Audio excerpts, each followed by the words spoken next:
Boom. Peace and love, everybody. Peace and love. Uh, we back. Nationwide pull up. We trying something new this week. We on Zoom instead of StreamYard. And of course, we don't have the live stream because they took the YouTube channels down. So we start from scratch. But we're gonna keep pushing. We're gonna make sure we put the information out there that can be transformative to help our people grow, evolve, and become something greater. Without further ado, I want to start out by introducing my sisters. First and foremost, Miss Alicia. How you doing, ma'am? Peace and love. Grateful to be here. Thank you. And also Miss DH. She trying to be like me because my government name Dwayne Hendricks, but that's really Miss TJ. But I'm gonna call Yes. you Lil. I'm gonna call you Lil DH tonight Well, DA. No, because this I'm is Big DH. hello everybody. Hello. Yeah, I'm on my daughter's Zoom. I didn't have a Zoom account, so I would have to create one. So she is Gotcha. DH. Sorry, but yeah. Yeah. Last but not further to do, the big homie. What's going on, Tonio? What's the deal? Chilling. So tonight's topic of discussion. We was talking a little bit about the Kyrie Irving thing, and I think I want to give the sister the floor so you could say what you were saying about it. Because I think people really need to hear that, and it's much more powerful when it's coming from a woman. So what was you saying from the very beginning? It was what? It was a ploy from the beginning, and it was never about him standing up for us as a people or him speaking out against the machine. It was staged, and we Correct. have to start seeing the chaos and the dog and pony show from the beginning and recognizing that the people who are going to stand up for you and are truly represented you is you in your community, your loved ones. Those are the ones that are really real. But looking to these so-called entertainers and expecting them to operate on a level that we know they should is a lost cause. It's not going to happen. You have to we have to realize, who their loyalty is to. True indeed. You got anything you want to say, Miss Harris? No, I didn't. So I didn't see anything weird about the whole thing at first, but when I seen all of the people marching around the Barclays Stadium, I think it is. Yeah. Yeah, when I seen all them, then I was like, something's up. Like why are they harvesting all this energy right there? It almost reminded me of like the Million Man March, or when they get a whole bunch of us to congregate all up in this one little area. Then I was like, this was staged, like it was a setup after I seen Yeah. that. Yeah, I gotta get the sister on here one week, but that dude Bishop Nathaniel from whatever that Israelite, whatever it is, he's police, you know. Sister was breaking down the information on a video that I saw. The dude was the police, and he was police for like 20 years or however long. But these are the things that they do. See, they create events to put certain people out on the platform to where there's all these people watching, just like Grandmaster Gay in the NFAC. And our people get riled up and they start sharing all this stuff on social media. And then what always happens to these quote unquote causes and movements? They fall by the Dissipation. wayside, you know. And this is the same thing over and over again. Remember when Titty Boy Umar Johnson was the thing, and everybody was all on him, and they was talking about donating to the school, and there was never no school built. Um, Brother Whole Light, which the people who in the conscious community that's supported Brother Whole Light, y'all help a dude who look like a frog in the face, you know what I'm saying, become a sexual predator on our people in our community. This was supposed to be somebody who's supposed to be about spirituality and all of these different things. And, when it comes down to polygamy, that ain't how it's supposed to be when you deal in polygamy. Everybody ain't supposed to know you got 4 wives, and you ain't supposed to be parading your women around. What Brother Whole Light was doing was pimping. Exactly. Yeah, that's And true. and even from the standpoint of the garb that these women was wearing and everything else, how you dressed in Egyptian garb, but they dressed like some hoes getting ready to go to the club. But what it was is that, see, the people who strive to keep us oppressed and keep us dumbed down, they study us. You actually have people out there that they call social scientists, and all they do is they study different topics that are taking place throughout society, and they actually do social studies. Why? Like, we had a class in school, a subject in school called social studies, and it's actually a whole study called sociology for a reason. So if we just study sociology, social engineering, and psychology, we would see through a lot of these things that transpire. We would have saw through, and then that's the other one. What's the boy name? Kevin Samuels.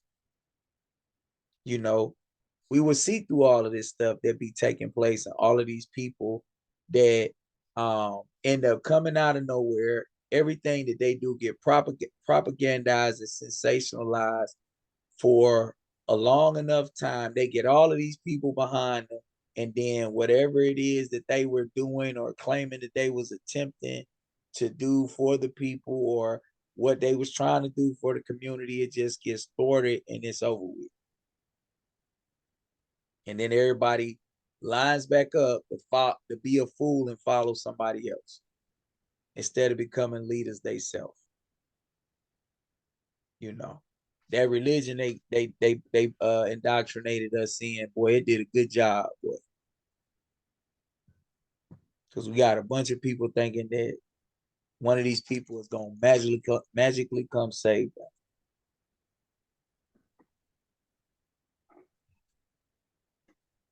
Anything y'all want to say about it before we go further? So a lot of us were into religion, and are becoming, as we learn more, we drop it, and then we,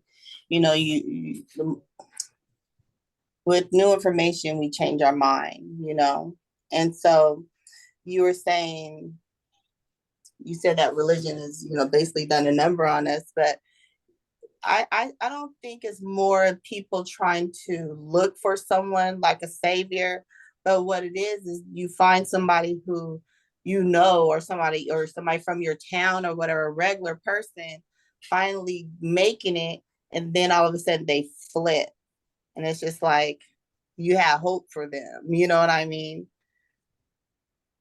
Yeah, but I mean, when you okay, but the deal is like when you okay, so I don't value nobody thoughts more than I value my own thoughts. Mm-hmm. And I don't try to follow the ideology or thought process of another individual. But far too often, if you just go, for instance, now high value man and high value woman is a thing that all of it's not just him, it's all of these people that's saying this now. Right. You understand? So it's like when you start to look at the thought process, even though it may not be dressed up as religion, it's still religion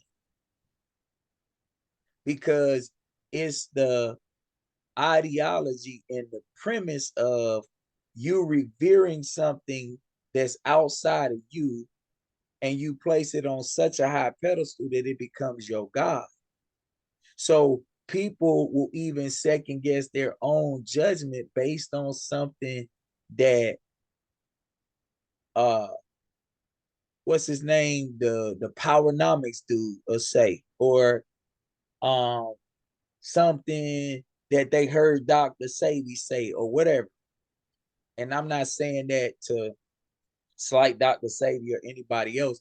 I'm just saying that if I'm learning something from a person, it's my job in the process of whatever interaction it was that sparked something inside of me, it's still on me to go research everything this person is saying before this is something that I take, adapt, and apply to my life. But because we have been duped in this society, um, John Rockefeller purchased the school system in America in the early 1900s with the GEB, and he said he wanted to create a society of workers and not thinkers. Mm-hmm. So how many times are you around a person that's highly intelligent? A person can be super duper intelligent, right? But they don't know how to think. Their intelligence is only functional intelligence because they can't see past step A, B, C that's placed in front of them. We got to get to the point to where we say, okay, this ain't going nowhere because this ain't going nowhere because this, right? So I'll give you an example. Like the whole premise of all of these people saying, you know, I'm from the tribe of Judah, right? Actually, it's no such thing as Judah.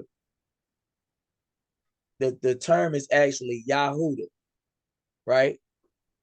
The power in knowing that is knowing that I could go research that name Yahudah in history and verify this tribe. I could verify that they was in this particular region of the world. These are their customs, these are their traditions and everything else. So now I can make the dissemination and determination whether it's not this is something sound that I want to adapt for myself.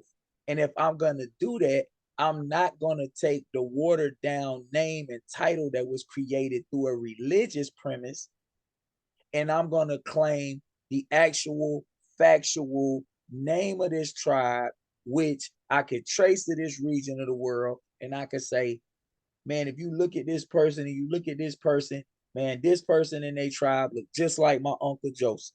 This person in their tribe look just like my Auntie Caroline. You see what I'm saying? Now it becomes a reality.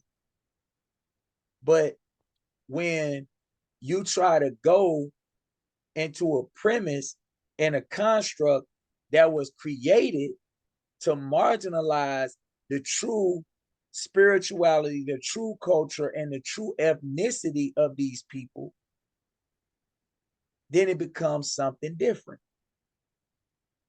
I could never go to Tonio's house and be the man of Tonio's house. I can't go in his house, take off my shoes in his living room, and put my feet on his coffee table. But I could do that shit in my house. And vice versa. You see? So the people that created that, they created it for a reason. And this is the last thing I'm gonna say about it. When it's all said and done, all we gotta do it started looking at the actual practices of these tribes for real and what their actual culture and everything entail. So for instance, when the Hebrew Israelites that try to say these different things that they say, and they say the Native Americans is this tribe, right?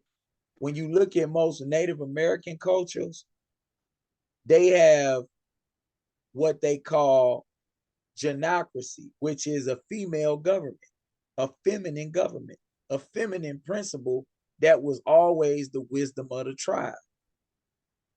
So James Cameron did a great job in capturing this in the film Avatar when Jake Sully, which was the dude who was in the fake Avatar body, when they found him in the forest and they knew he was fake, they brought him in front of the tribe, and the lead warrior in the tribe was finna kill him. And she said, "Hold up, let me see this man." And she said, "We will teach you our ways." And she said that we not gonna kill him. Now, in turn, what ended up happening, because this was a matriarchal tribe and they listened to the woman, they ended up surviving because he was the one that warned them of what was going on, and he was the one that basically, quote unquote, saved them. So of course, in the movie, they got to give the white Jesus or the white savior in some sort of way. They just redressing it, but at the same time, the premise stands and the principle implied is that the woman was the wisdom that said don't kill him. Because bro, I tell you, when you in the streets and sometimes you may do something that could cause a war, the real OGs, the real wise people, they might tell somebody, "Hey, homie, we ain't doing that. Nah, shawty, we not finna do it like that. This how we gonna do it." And then that be the person that says that end up saving the family from going through a whole bunch of bloodshed and having a whole bunch of crying mamas and everything else. You know, so um, what I always try to do is lend perspective to things so that people could really start seeing outside of the lens of everything that they try to confine us to and force down our throat. You feel me, Alicia? Indeed, I do. Yeah. I hope it makes sense. What about you, little DH? Yeah, I mean, it does make sense, but it's so okay. So back to this whole Kyrie thing, right? So is the Jews, the Israelites, and the Hebrews, are they all the same people and they're all the people in this Bible? Like if it wasn't for the Bible, they wouldn't, they wouldn't really, they Yeah, wouldn't really exist. You know correct, what I mean? I correct. didn't want to be disrespectful to any, Right, right. but So yeah, see, and we got to be careful. I'm gonna just say the J people because it seems like certain people can say certain things online, but certain people can't. Right. But what I'll say is that people have to really go throughout history and learn how this happened. And this is what I always strive to impress upon people is this. If I have no true place in history, when I look all around the world and I look at the Olmec heads that are in Mexico, right? And we look and the word Olmec, you could say Olmecs, like old Mexicans, right? mhm. And you find out that the cultures that came after the Olmecs, even in Central, South, and North America, when you talk about the Aztecs or the Toltecs before them, then you had the Aztecs, the Mayans, and the Incans. Um, they all had very similar cultures to not only Native American culture, but African culture. Now, when you start to talk about uh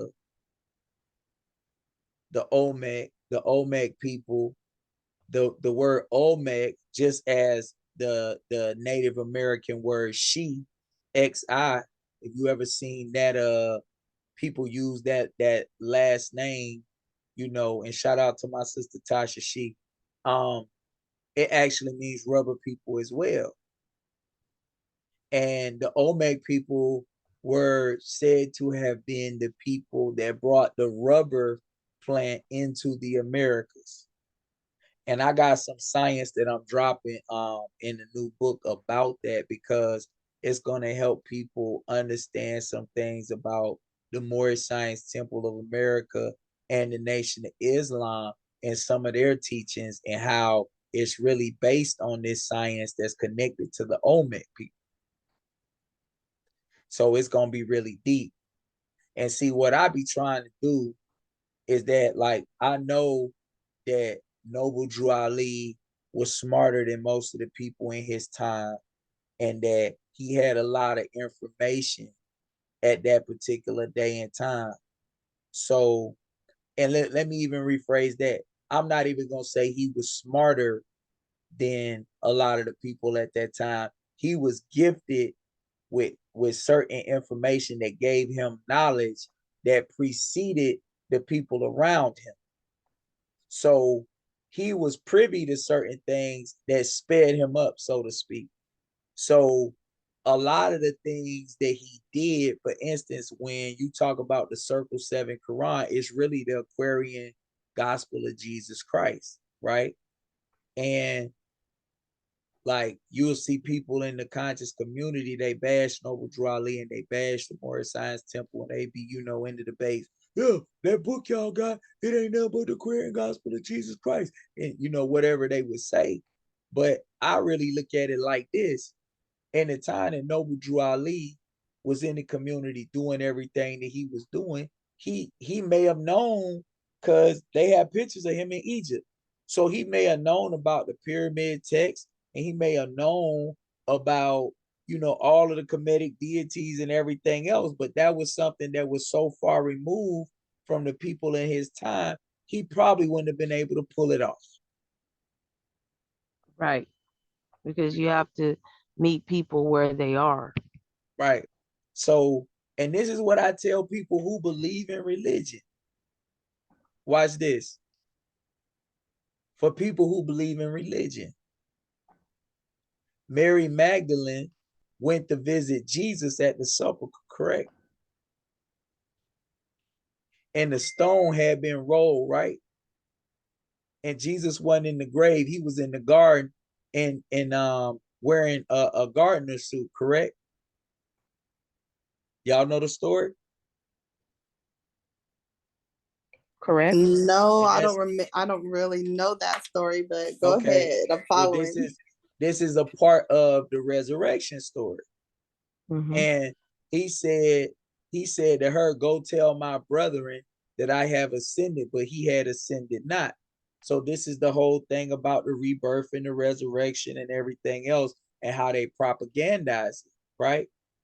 Truthfully, the story of Jesus is really a Masonic story. So that's why he's dying and is reborn at 33 degrees, because he became a master Mason. That's why his initials JC, Jesus Christ, equal 33, which is M in the English language. And when you get M, you're saying Mason. So that's why it's so important to understand the esoteric science of language, because M is the midpoint of the language. Notice it's M, median point, in the middle, right? Who received the law in the Bible?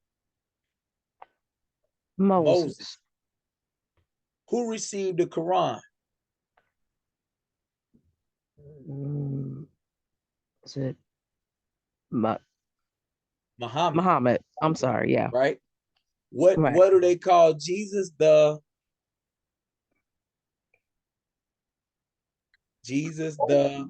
Messiah. Messiah. Messiah. What does the Old Testament end with? The book of Revelation. Malachi, the New Oh, Testament. Malachi. okay, Old Testament. See? Revelation. So why all the M's? You see? So now, if you understand like what's really happening with these stories, is all kind of other jewels that's connected to it. So here's one. Mary Magdalene, Eminem, Master Mason. You know, that's why so many characters in movies. That's Eminem, Mad Max, Merlin the Magician, Mr. Miyagi. I mean, the list goes on and on and on, right? When you understand the day and time that this supposedly took place, and you understand that Jesus, Joshua was supposed to be a Hebrew priest. If he was a member of the priesthood, then the only person that would be able to see him in that state would be his wife. Mm-hmm. Just as watch what I'm finna show you. Just as he was at the house in the book of Luke with Mary and Martha, M and M, and they were Martha was arguing with Mary because Martha was cleaning up and Mary was sitting at Jesus' feet when he was teaching. So Martha got mad and yelled at Mary.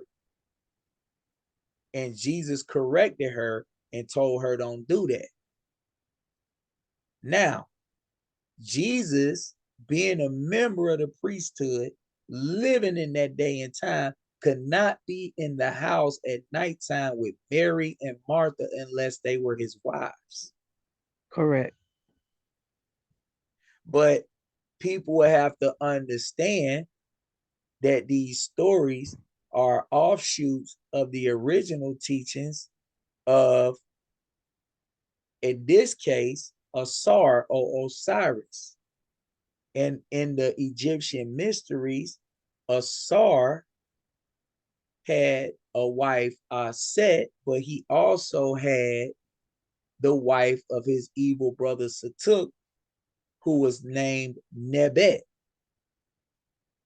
or Nephis. And in the esoteric science behind it, this is what started the war between the two brothers in the teachings. You see? So when it comes down to that esoteric expression, it's important for people to always try to remember the day and time. So now we should be able to see farther and be more brilliant than Martin Luther King and Malcolm X, because we should realize that they did the best that they possibly could do at their time. And even though, like for me, I have a lot of issues with the way Martin Luther King is revered in our community because he was Boule and he was selected by them folk. He was selected by the grandson of John D. Rockefeller, Nelson Rockefeller, who ended up being the vice president. And the Rockefellers have always ran Morehouse and Spelman, so much so that Morehouse is named after an evangelist that was connected to the Rockefeller family. And Spelman is named after Laura Spelman Rockefeller, who was the wife of John D. Rockefeller. You know, and I think that's a perfect segue into the HBCU discussion. What do you think, Alicia? Um, I'm always a bit torn in whenever, we look at HBCUs because um for me, we're always taught, that these are so-called traditionally black colleges. Right. And then when I learned that very few of them are truly traditionally so-called black, or I like to say melanated Right. colleges. Right. And this is the problem. It, it, It's a it, large part of the problem. And I'm glad you're bec- saying it in that way, because that's one of the things that I always want to impress upon people is that I'm not sis boom ba hoorah hoorah for, the black college experience or the HBCU or any of that, right? Because like I said, what I just said about um Morehouse and Spelman, everything that we look to at one point in time was set up as a mechanism of control for us, like the NAACP, right. right? And I know you're aware of that, so we ain't really got to go into it, but we all know that it was founded by four white people, and then the first thing they did is went out and recruited the king of the sellouts, W.E.B. Du Bois, who was Boule. You know, that's the reason, a kid named Ahmaud Arbery's death becomes one to really question, because he was killed on February the 23rd, which was the birthday of none other than W.B. Du Bois, you know. But my thing, and I want to ask y'all, how what's y'all's thought process or vantage point towards Deion taking the job at Colorado and not staying at Jackson State?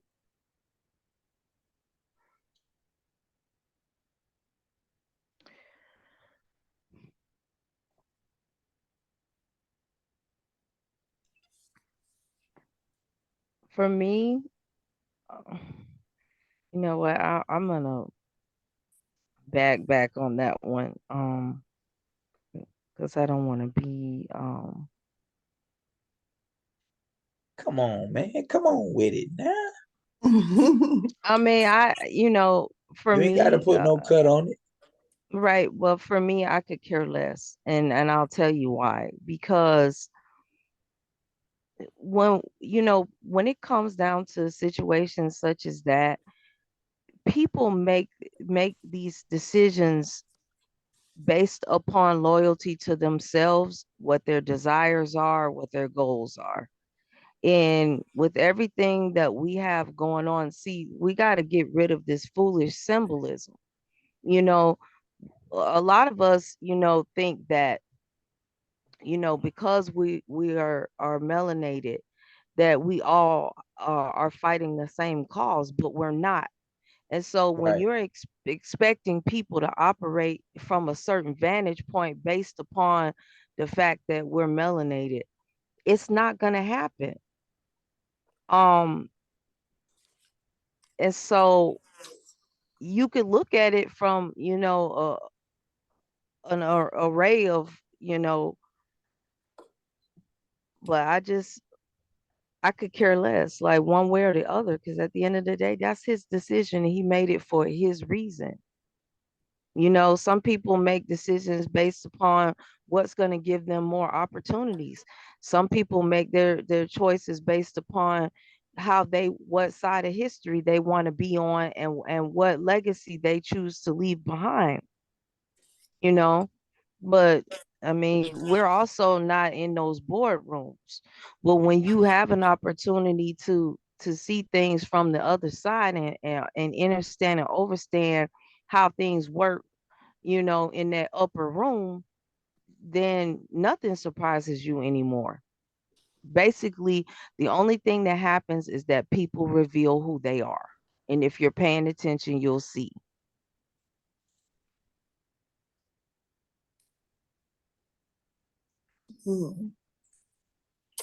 Where you When at I with it, bro? um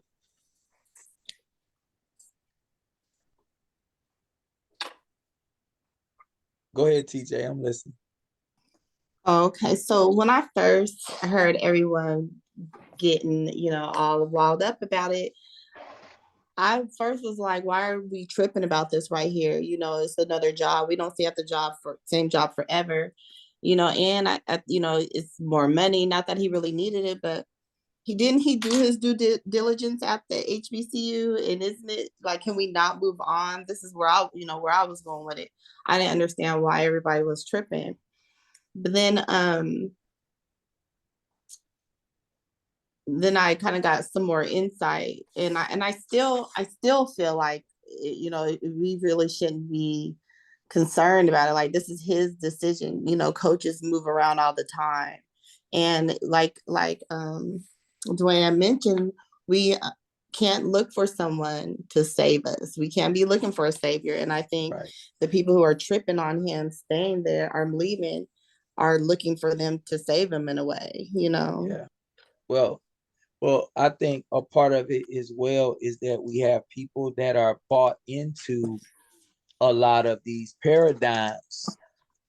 So you have people that are wholeheartedly 110% invested in the HBCU experience, and they don't care about the history if they do know it. They all into the Divine Nine and whoop de whoop wop de bam, and that's what it is, right? Um,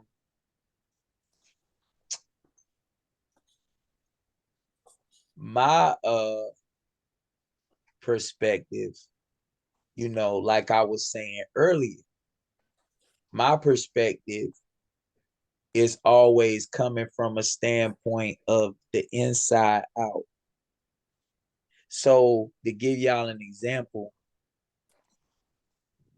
in 2012, when I decided that I was going to do the documentary for Wayne Williams, and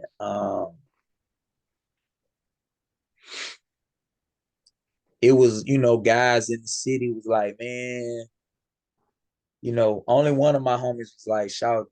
He was looking at me in the studio because I was actually in the studio recording a song when Wayne Williams called me for the first time.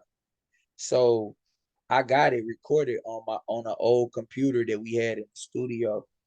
And it's at my homie house still to this day. I still got the first time I talked to him because I just made sure I talked to him while I was in the booth so that it would be recorded. Because that's, to me, how I was already in my mind. I had the belief in myself, and it was already embedded in my mind that this finna be a part of history. Because how I looked at it from day one, it ain't no way I'm finna get involved and home ain't finna get out of prison. And here it is 10 years later, and all sorts of things have been done um to stop the momentum that I garner every time I make a move. And you see, they went to the extent of just deleting my whole YouTube channel. And I know that's why they deleted it, because the bogus excuses on why they was taking down my videos on YouTube was, I incite violence. We took your video down because it's harmful to people and you incite violence. So I'm the one who get brothers on the live stream and get them to talk out their situation so that it ain't no bloodshed, at least with people that I know, you know. So it was hilarious to me. And it's still funny to me that the people who think that they can stop me from doing what it is that I'm doing will go to such lengths to try to stop me, because you're not going to stop me. And the only loser in life is a person who gives up, because you're not giving up on the situation, you giving up on yourself. You saying that I'll let a situation conquer me. I'll never do that. You'll never hear me say anything about anything that I encounter in my life conquering me or being greater than me. And if I don't come up with the desired result from the beginning, everybody gonna know, man, bro gave it everything he had. you know.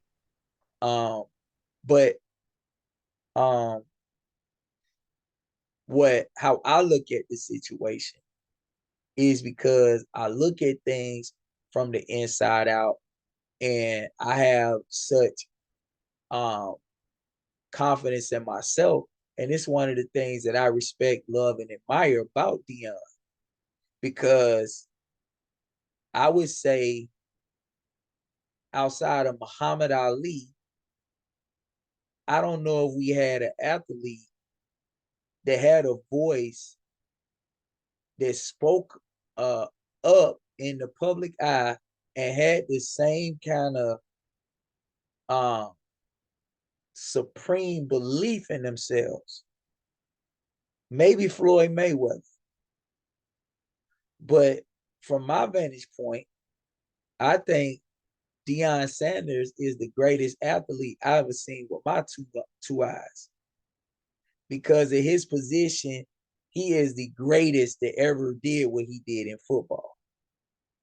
And then he not only was the greatest cornerback, but he probably is top 2 or 3 people, punt return, kickoff return, special teams type players in the history of football. And then many people don't know this, but Deion actually got his nickname from playing basketball. He got the name Primetime from basketball, y'all. But he was also so good in baseball that he not only played football and baseball professionally, but he made the all-star team in baseball multiple times. So the years that he played baseball, he was one of the best players in baseball. Now think about it. Michael Jordan is the GOAT to most people in basketball. Michael Jordan sucked in minor league baseball. You hear me?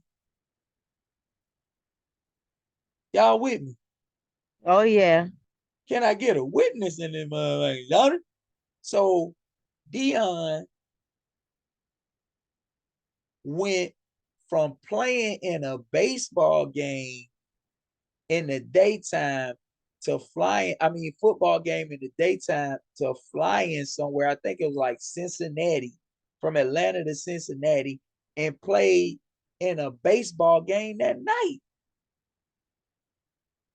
This dude is unbelievable when you start to think about some of the things that he accomplished. And it just sucks because if Deion Sanders lived in the age of social media, oh my God, all his clips and everything out there, will have millions and millions of views. And even still to this day, when you look at some of his clips out there that they do have, it got millions and millions of views. So imagine if they was taking his clips every time he played baseball, like they do all the baseball players now, and they put it out there. And every time he played football, like they do all the football players now, and they put it out there. He would be what LeBron James or any of the top athletes, Floyd Mayweather, all of these people now who are a product of this generation. Deion Sanders will have the same impact in this day and time. And I want to always make sure that I give the proper, respect to his talent and his crafts and his abilities and his gifts, because I never want people to think that I'm trying to shun the brother or look down on him or anything else for me having the perspective that I have, right? Because what I also do when I study great athletes, I study great businessmen and great business minds. And I try to tap into what made Jeff Bezos come up with Amazon. I want to be in the mindset of what kind of invention or business model or what kind of idea can I come up with that's going to allow me to be able to put people in positions like what Jeff Bezos has done? And how I see it, what we should be doing in our generation is learning everything that Jay-Z did, everything that Michael Jordan did, everything that Deion Sanders did, everything that all of our greats that we got to witness, everything that they did, whether you agree with it, right, wrong, indifferent, whatever, right? And you take the bits and pieces of this was a great thing that Jay-Z did right here. And I think based on what I heard him say about this and I heard him say about that, I might could implement this over here and what it is I'm trying to pull off. Right.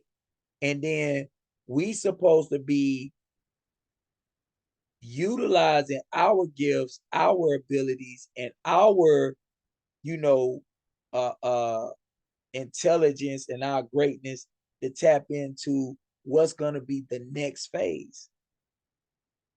Because somebody got to pass the baton. And when we pass the baton, now we need to be saying, you know, I'm passing the baton, and this person from the previous generation before me became a billionaire. Now I'm trying to make 50 billion. And it's not necessarily about having the most money or whatever the case may be, but it's about the fact that now I give the next bright-eyed, uh, uh, imaginative a kid that has the thought process that I have and the ambitions and the vision and the type of heart that I got to say, man, he inspired me to take it to the next level, you know? And then before you know it, we got people that now are starting to do what Jeff Bezos did, or what the guy who made Oracle did, or what Mark Zuckerberg did, or whoever, you know, and that's what's going to take us out of the mold. And how Deion really, if I had the opportunity to talk to him, this is what I would have told him before he made that decision. I was so inspired to see a brother in that position. Because to me, a college football coach ain't just a football coach. A college football coach is King Leonidas preparing 300 warriors to go to war.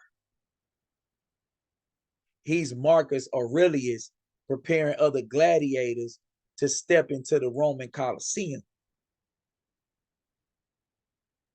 So, in essence, what I'm saying is that in that mode, he's a king amongst young kings. And to me, he's been a good example to those kids because I'm watching the interactions that they have and how it's like a family environment with him and his kids that play on this football team. And what really made me really, really hopeful for what I saw that could have happened was they had filmed a couple of their practices. And I'm looking at Warren Sapp, Hall of Fame defensive tackle. My boy Warren, I love Warren. I lived in Tampa, you know, my first duty station in the military. I used to bump into him all the time. And man, Warren Sapp is a good dude. Like he a genuine dude. He don't treat people like he above them or none of that. Like every time I met this dude and was around this dude, he was nothing but a class act. And they tried to destroy that brother in the media. But I'm looking at a kid now that's potentially getting ready to make a decision about college who might be the number one or number two defensive tackle in the nation, who got UCLA, USC, University of Miami, everybody recruiting him. But I know if I go play with Coach Prime, I'm gonna get to be able to kick it with the OG who inspired me to want to play football, Warren Sapp. I'm looking at Terrell Owens at the practice. I'm looking at all the people that's a who's who that all of these kids probably looked up to, idolized, and revered. So now look at what happens. We create a machine. When people see a college football program, they only see what go on the field, Alicia. They only see what happened on the field, TJ. People don't see all the merchandise being bought.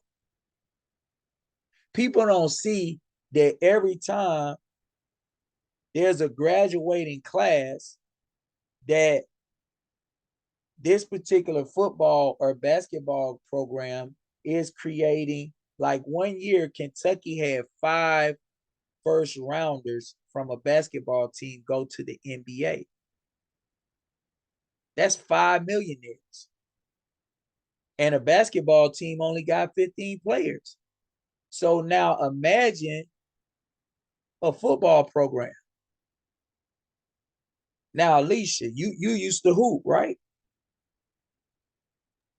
Yes, I did. Okay. When you was hooping, who was like the icon hooper? When you was in high school, who was like the icon hooper?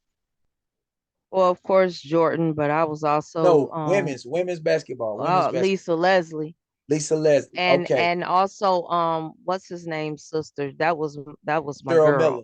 Cheryl Miller. Yeah, All right. yeah. So And now, Cynthia boom. Cooper. Cynthia Cooper, Cheryl Miller, Lisa Leslie. Right? Right. Now, let's say that Tina Thompson, who played with Cynthia Cooper in Houston, and they won the first couple championships in the WNBA. Let's say Tina Thompson is a college coach, but she recruiting you to come to it's a D1 school, but it's a mid-major, right? It ain't Tennessee, it ain't UConn. You could go anywhere though, right? But Tina Thompson, who played with one of my idols, Cynthia Cooper, is coaching here, and she really want me to come there. I'm going because I see the value in what I'm gonna receive. And I'm so glad that you said that because I wanted to say too that that's a part of the reason why I feel like they offered him that opportunity was to interrupt history and to interrupt those young boys or excuse me men being able to have one-on-one coaching with greatness on another level. And see, sometimes we're looking at it as, oh, this is a step up because that's how they present it to you, not realizing what the real goal is in them offering you that so-called opportunity. Right. See, I go ahead. I do want to add that they don't even have the money. The school doesn't even have the $5 million to pay him. They said that they're gonna come up with it some kind of way to Oh, pay and him. they So can come up with it, because it's all about what they do with the money that they have, even though, sometimes certain schools, of course, have more money than others. But there's areas that, in different departments that get more money than others. They could come up with the money if they wanted to. Absolutely. Watch this. This what people got to see. 2 things I'm gonna say about it when it comes down to the money.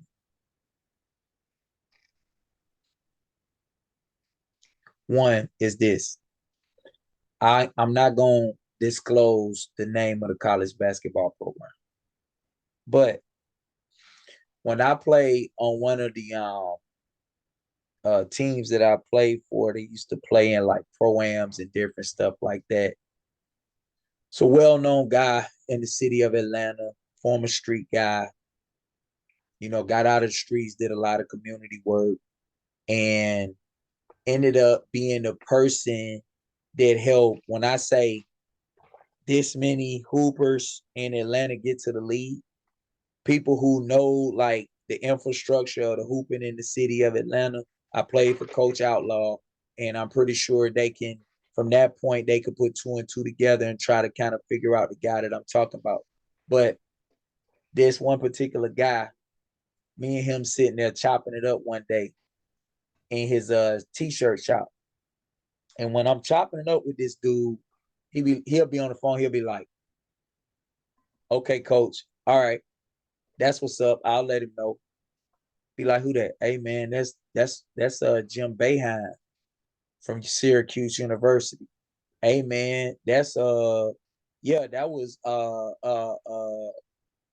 Coach K from Duke University. That was Rick Pitino from Louisville. Oh, that was John Calipari from Kentucky, like all the time. And I'm like, wow, like they all be calling you like this, bro. He like, man, listen, all the time. But he was the dude that used to make sure all the kids had whatever they needed for AAU, made sure that if it was a kid that he saw potential in, but they needed like some development or whatever, he might get them with a kid who playing overseas somewhere who can help them develop this part of their game or whatever. He really was doing that type of stuff for a lot of kids in Atlanta. So he told me, he said, I asked Calipari one day. No, not Calipari. I forgot. It might have been dude from UConn. And he said, he was like, man, I know you paying these dudes. He was like, man, I know y'all gotta be paying some of these dudes to come here, man. He was like, man, you got this player, this player, this player, go all the way up there.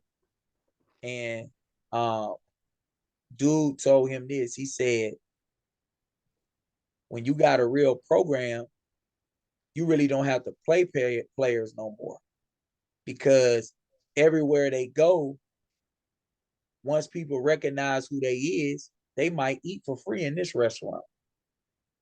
They might go here and this happen. And then he was telling me another story, and he said it's a certain amount of money. I forget how much it is for NCAA rules that people can donate money to a player for like food or whatever. They could say, here, this is for food. And it might be $50 or whatever it is. He was like, he said, he was talking to the coach about it.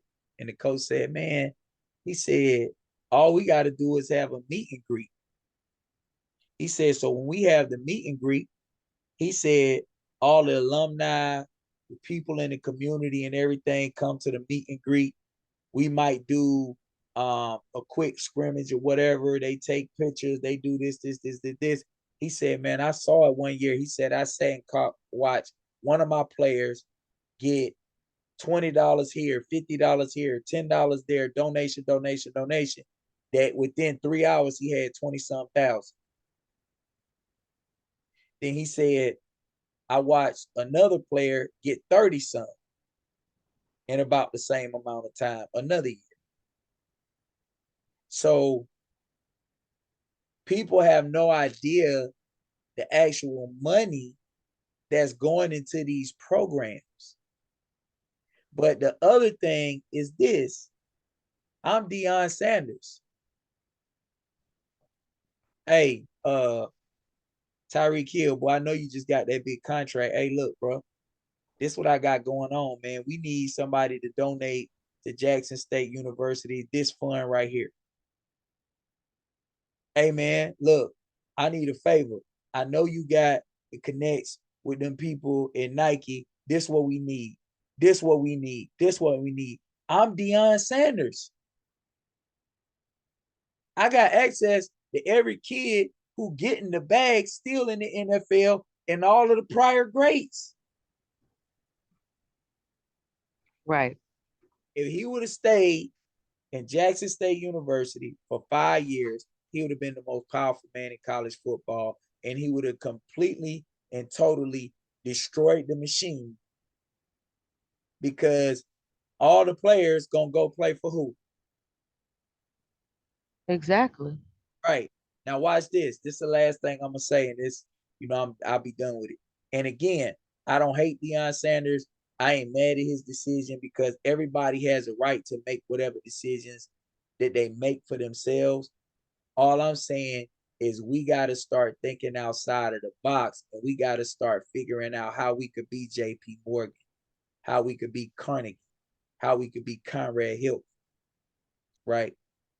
But this is what happens. Jackson State becomes a powerhouse to where they're ranked at the beginning of the season number 2, number 5, number 8, number 1 preseason, right? Guess what happened? Everybody that played them now finna be on college national TV. You hear me? Right. That's So what? exposure. Not just exposure, that's television revenue. Right. Aha. You see? So now, guess what happens?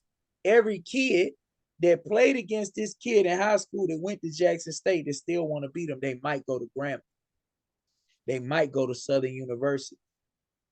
They might go to where the what you call it go? Tennessee State University. You see, so before you know it, there's another college football program that maybe Mike Vick gets to coach. And now Mike Vick has the business model of what he needs to do. So And now he has pick up the phone power to get the that's advice because that's the they're all connected. that's the point. So my vantage point is always the next 3 steps. See, the take the job making more money is the obvious. But we've been in the position just having jobs for a very long time. A part of this, the reason why it becomes such a talking point and it ends up being so much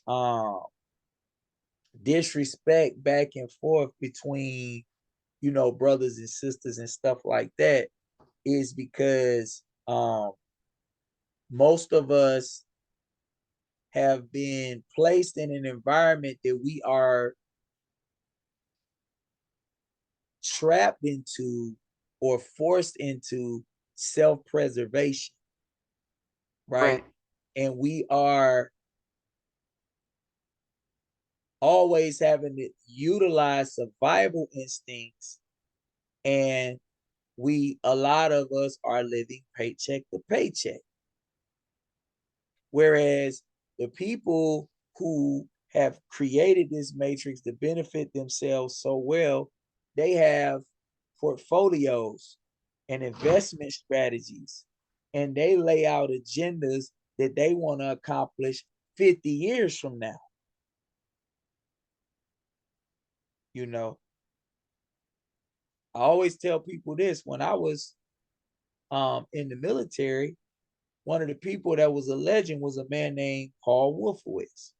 Paul Wolfowitz was the person who wrote something called a PNAC, Project for a New American Century. And one of the things that he talked about was destabilizing certain regions of the world where a lot of money was being made, and made sure that the resources and the economics was under the control of certain people. I don't want to say too many things that'll get our shit flagged. But the crazy thing about it was Paul Wolfowitz once had a person that worked for him named Donald Rumsfeld. When Uh-huh. George Bush Jr. became the president, one of the first people he put on was Donald Rumsfeld. One of the first people that Donald Rumsfeld put on was Paul Wolfowitz. The next thing you know, there's a war on terror and we're invading certain regions of the world. Afghanistan being one of them that has 80% of the world's opium population. And now we go from the mass marketed manufactured drug in America from being cocaine to now in 2022 is opioids, perks, which is an opioid, right?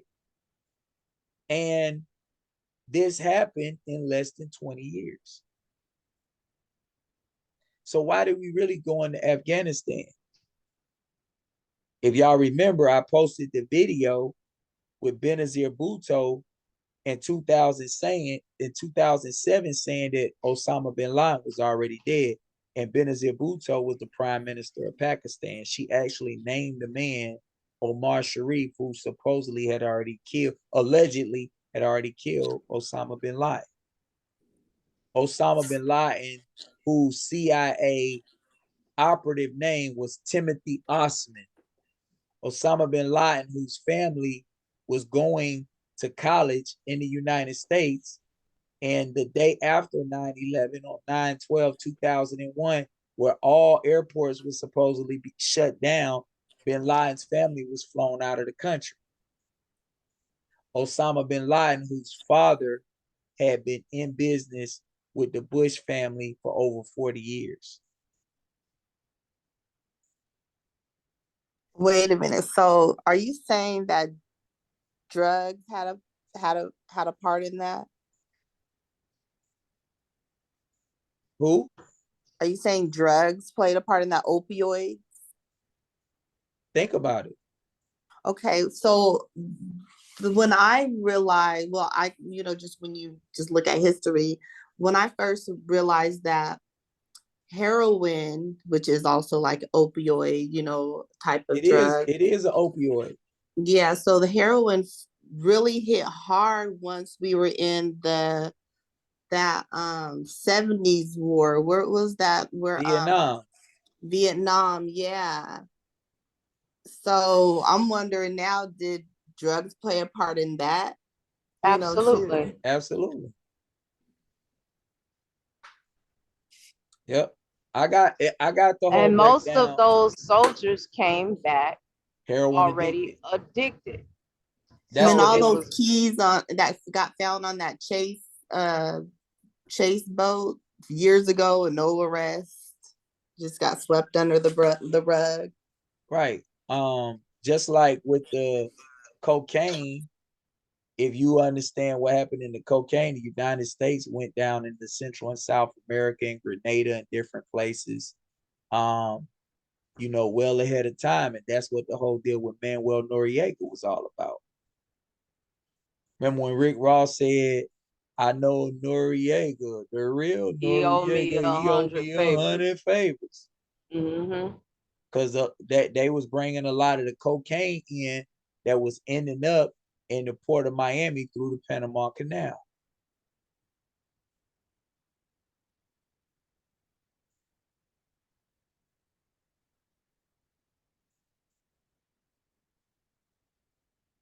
That's why we got to start understanding what really be going on, because the whole deal with American Gangster, that was a whole psyop to make it seem like Frank Lucas was the person bringing all the heroin in the country. But meanwhile, he was working with the military. He wasn't. Frank Lucas wasn't even the person that was connected to the military. The person who was really doing that was a man named Ike Atkinson. So he wasn't, just like Frank Matthews was really the person that lived next door to Paul Castellano, who was the head of the Gambino crime family in New York. When they showed the character and he was supposedly dealing with the man in the mafia and he was living in the same neighborhood, that was really Frank Matthews. He really lived next to Paul Castellano. And Paul Castellano was the person that John Gotti and Sammy the Bull Gravano them knocked down when they killed the boss so that John Gotti could rule the Gambino crime family. But that was Frank Matthews. And Frank Matthews, Ike Atkinson, and Frank Lucas, they all from the same area in North Carolina. If you familiar with North Carolina, Oh like yeah. I used to hustle in North Carolina. I used to be in Yanceyville, North Carolina, a few other places. But Raleigh, Greensboro, Durham, North Carolina, Chapel Hill, North Carolina, all of that is like right there within like 20 miles of each other, pretty much. And they all from right in that same area. And they all ended up in New York at different times, being big time drug dealers in New York.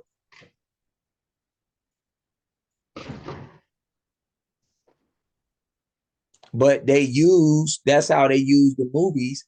They just telling you part of the truth. Right. Ike Atkinson was the one that was in the military, got out of the military, and started getting the bag. They call him Sergeant Smack.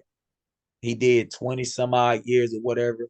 And when he first got out of prison, he called Frank Lucas out. He called him out and was like, he a liar. He was going down, he was taking Buddy up through there.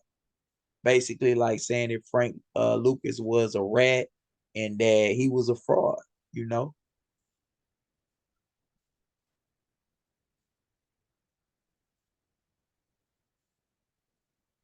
But a large part of Vietnam, um it was a lot of drug dealing going on. TJ, that was a large part of Vietnam. What was really happening.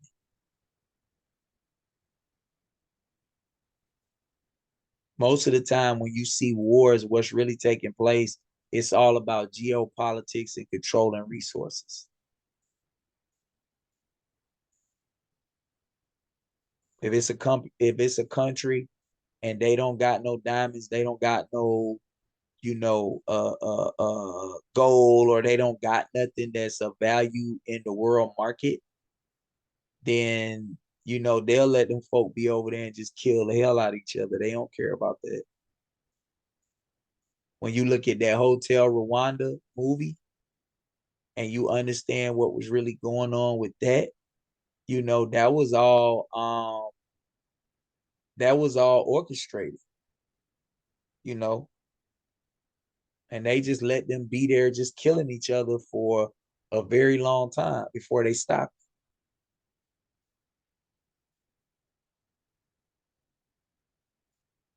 That makes sense. It's a real good documentary out about that called Shake Hands with the Devil. So get ready to go down the rabbit hole. Remember when I told you about Hollywoodism and you went down that rabbit hole?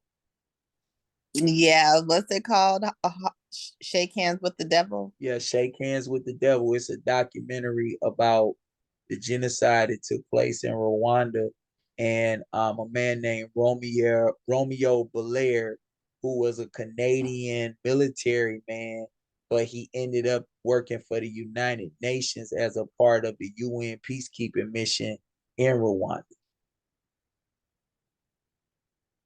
Because a lot of these countries, see, they don't have no military forces and stuff like that. That's what people don't know.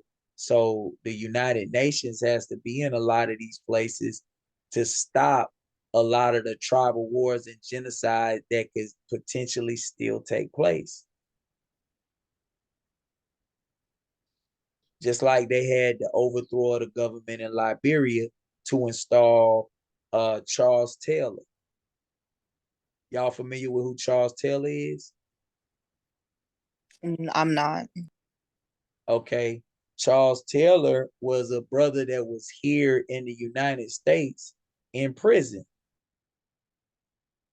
And if you saw that movie Lord of War with Nicolas Cage, that was kind of a play on Charles Taylor, because Charles Taylor was the Liberian dictator that was buying the arms from dude. but they put Charles Taylor in position because Liberia was the fence to take the blood diamonds out of Sierra Leone and take them to the UK and Great Britain. So if you saw the movie Blood Diamond, at the end of the movie, when Buddy dying and he started telling the journalist everything that is being done with the operation with the blood diamonds and how they take the blood diamonds from Sierra Leone and they take them into Liberia, and then Liberia is the fence that takes it to England.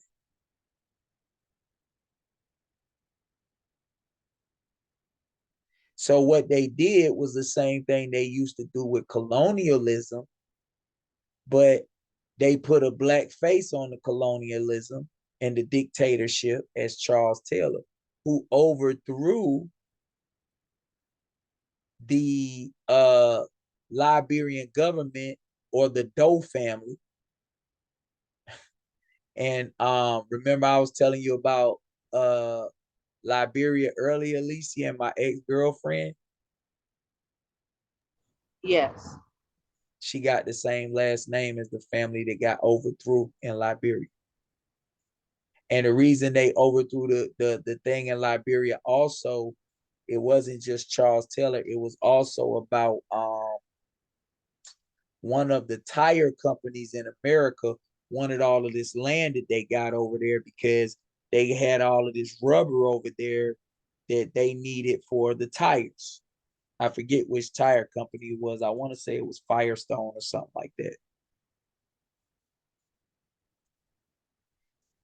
But they had a whole genocide in Liberia and a coup, and they overthrew the government. But these rebel factions, they're getting funded by European dollars to go in and wipe out all of these indigenous people in this country. And specifically, they try to make sure that they kill off certain bloodlines. You're talking about Liberia? Yeah, Liberia. That's the continent, or that's the country that Black Americans basically colonized, right? Well, that's the country that a lot of supposed free slaves from North America ended up going to. That's what they say. Right, and but okay, yes, and I heard that like it really wasn't it really wasn't a country until Black American ex-slaves went over there. No, that's not true. And they like brought the flag and brought a lot of the yeah. So like that's why we got to be careful with history and understanding revisionist history, and why it's so important. That's why I'm always talking about these different things in history and trying to put it in the proper context for everybody, because a large part of how I can see things the way I see them in society in this day and time is going back and understanding specifically different things that happened in history. Because the people who are doing everything that they doing, they got a playbook and they utilize the same playbook. The only thing that changes is the names and the faces, and maybe the dates and the locations. But the playbook is pretty much the same. So Right. if you could study the Rothschild family, and then if you just study Zionism and you just study the protocols of the learned elders of Zion, if you could grasp their propaganda and their teachings, then you'll begin to see each and everything that's taking place in today's time, and you'll understand why it happens. So if y'all remember when I said last year, when I was talking about Kyrie Irving, and I did that interview with my brothers on Cali Cole and Country Fly, Game Changers Media Network, that the reason they started talking so bad about Kyrie and coming after Kyrie in the media is because he was the person that bucked the script and went against LeBron. They wasn't bad mouthing Kyrie Irving and talking bad about Kyrie Irving in the news media and on NBA, TNT, and all these different things until he left the Cleveland Cavaliers and LeBron James. People didn't see this, but when LeBron left Cleveland and went to Miami, he was gone 4 years, and out of those 4 years, the Cleveland Cavaliers got the #1 pick in the draft 3 years.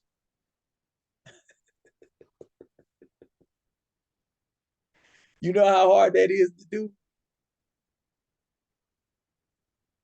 I don't think the Atlanta Hawks ever had the #1 pick in the draft. You hear me?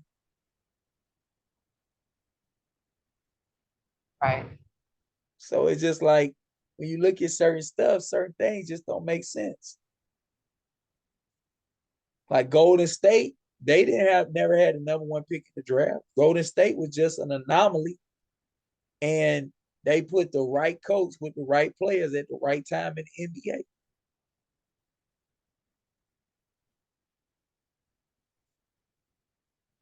And it just so happened the politics behind Steph Curry was real strong. LeBron, your politics can't overcome. You know, my daddy played in the league, and I grew up around all these dudes. I grew up knowing Vince Carter. I grew up knowing Michael Jordan.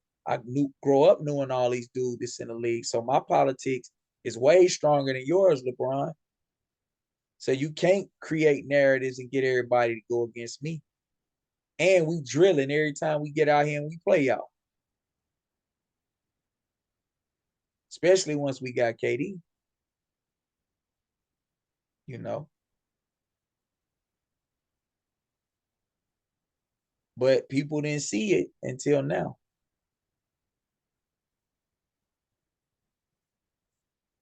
LeBron had that hat. I'm finna do a video about this tomorrow. LeBron had that hat on that said 42 on it, right, Alicia? Yes. In gematria, 42 is the N word, the Nigger word, and slave or either slavery. And then they put him on the cover of the magazine looking like a gorilla. Yeah, I remember that. With the King Kong symbolism. Yeah, you know, I had that in Supreme Science. I had that picture in Supreme Science, and I put it in the Illuminati music video. But yeah, because King Kong is the Congo, and the Congo is in the middle of Africa. So what it really, King Kong is a metaphor or an allegory for the genetically superior melanated man, which is LeBron James. He's the greatest physical specimen we ever saw. I'll give him that.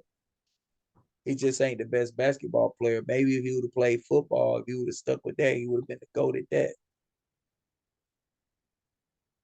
But see, this is what happens when, and if you notice, the machine makes its stars. Yeah.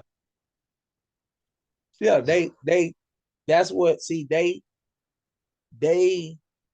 can make whoever Right, whatever. right. They manufacture. Right. If I want to make a rapper the biggest rapper in the game right now, I'm gonna get Drake on a feature. I'm gonna get him in the studio with Offset and let Offset write a couple songs for him. I might get him in the studio with Future, let Future write a couple songs for him, and then I'm gonna put him on a song with J. Cole and Kendrick Lamar. Right, And I and might get I'm gonna Chris let and I might get Chris Brown to sing a hook. right, and They I'm gonna they let finna be up through the roof. right, and I'm gonna let Timberland and some of the other hot Nah, producers do yeah, the it ain't tracks. Timberland. It ain't Timberland no more. It'll be 808 Mafia. It'll be ATL Jacob. It'll be some of them dudes. You know what I'm saying? The new ones. Right, What's the right, dude? The dude from Cali is killing everything. DJ Mustard. It'll be all them dudes. right. you know. And see, I tell people all the time, like I'd be the hottest rapper or the hottest singer too if I got the best people writing for me, the best producers. Absolutely. Absolutely. So most of the artists, that's what people don't understand. Most of the artists, especially, I would say ever since uh that last era of hip hop, that was the real deal. And this ain't me like dissing none of the newer artists because I disagree with a lot of the thought processes that people have about music because it's still great music out here, but you got to be able to go find it. Right. But this is what I'll say.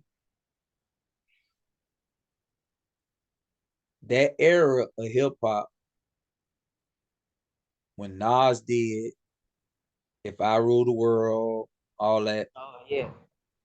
Pop was still living and relevant. Biggie, Outkast, Goody Mob. At that same time, you had Neo Soul coming in, right? And I mean, I even throw DMX and Jay-Z in that same equation, right? After that, they was like, hey man, we gotta stop this shit. Cause we had just came out of um yeah, let us go and replace Whitney with Mariah Carey.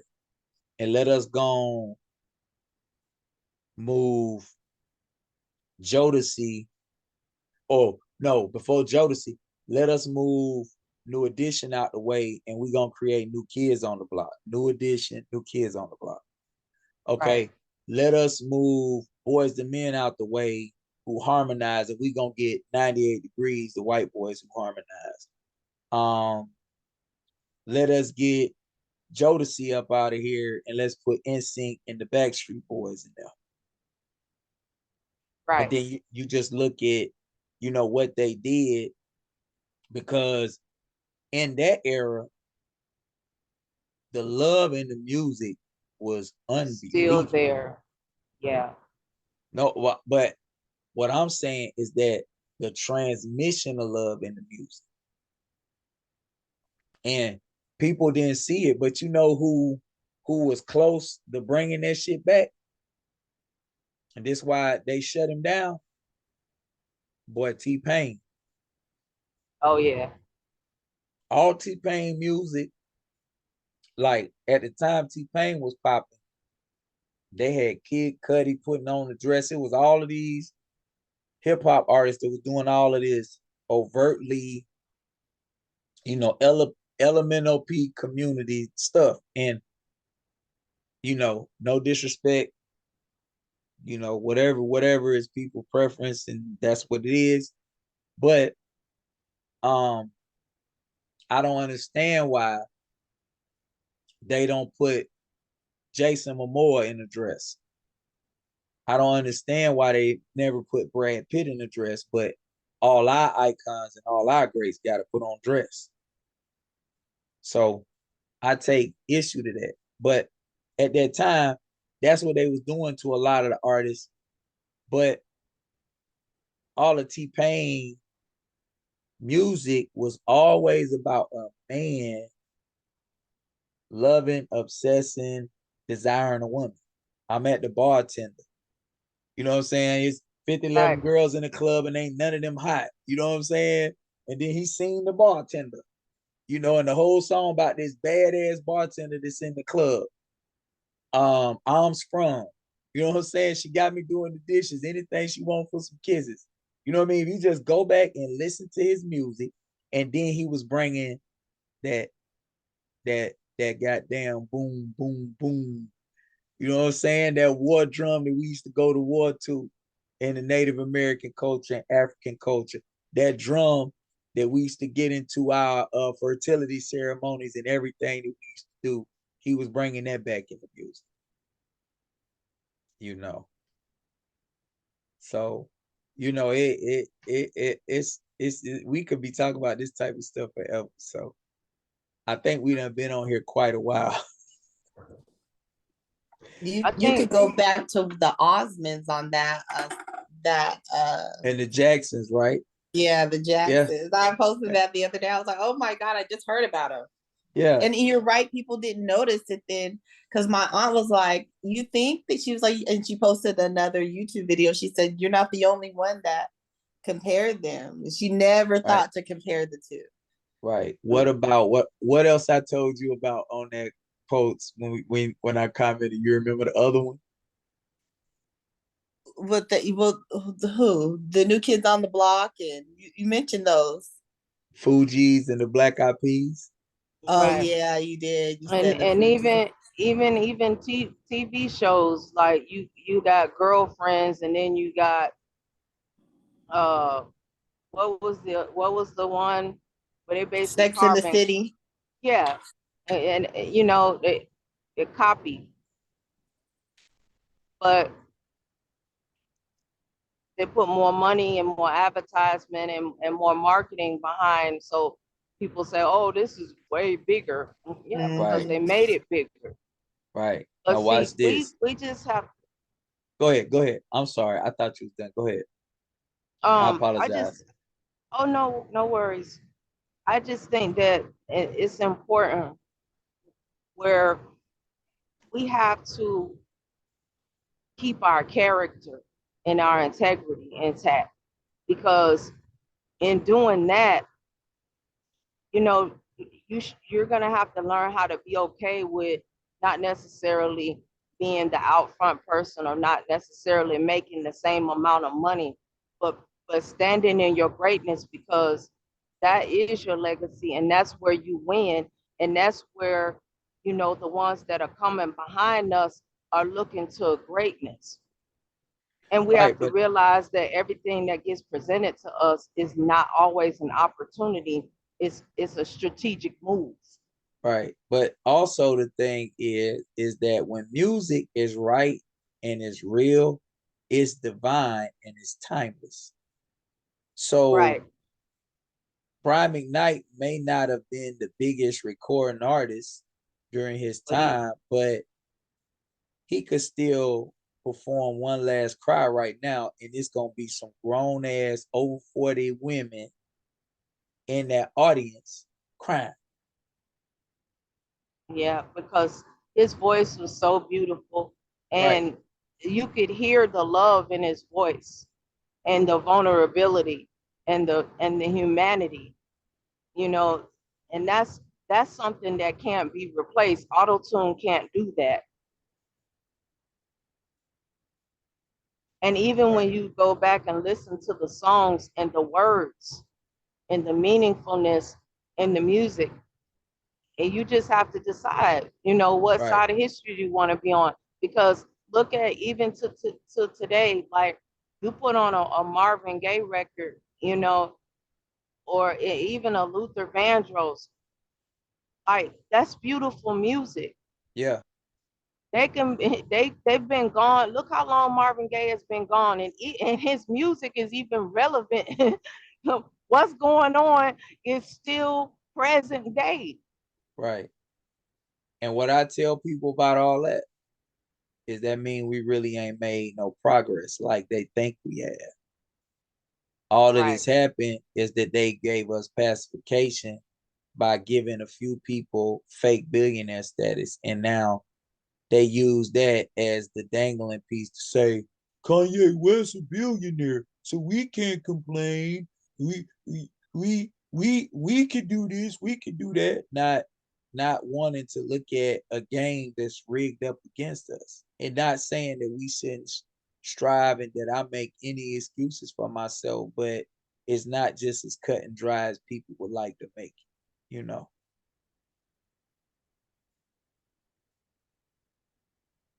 Absolutely. Last thing I want to say before we get out of here, last little bit of science is that Yakub or Jacob means supplanter.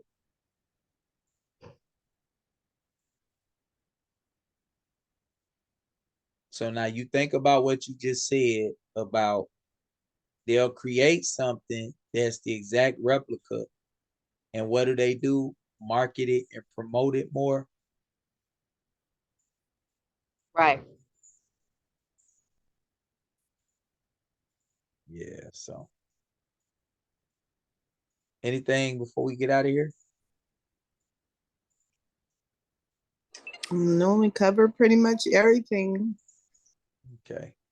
I I appreciate was y'all. I appreciate y'all. much appreciation to you. Yes, All right. appreciate you too. And bro's just quiet. Bro like security.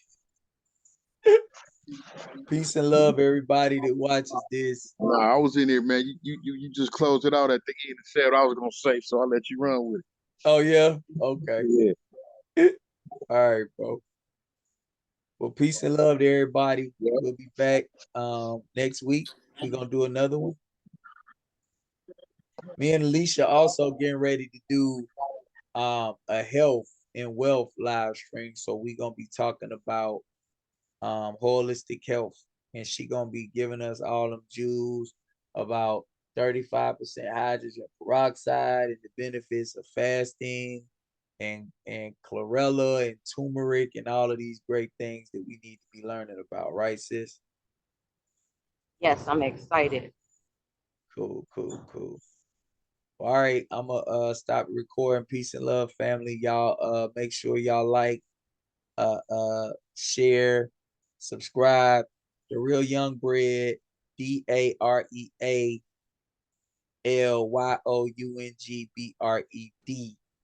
is the new YouTube, IG, TikTok, Twitter. Salute, peace and love.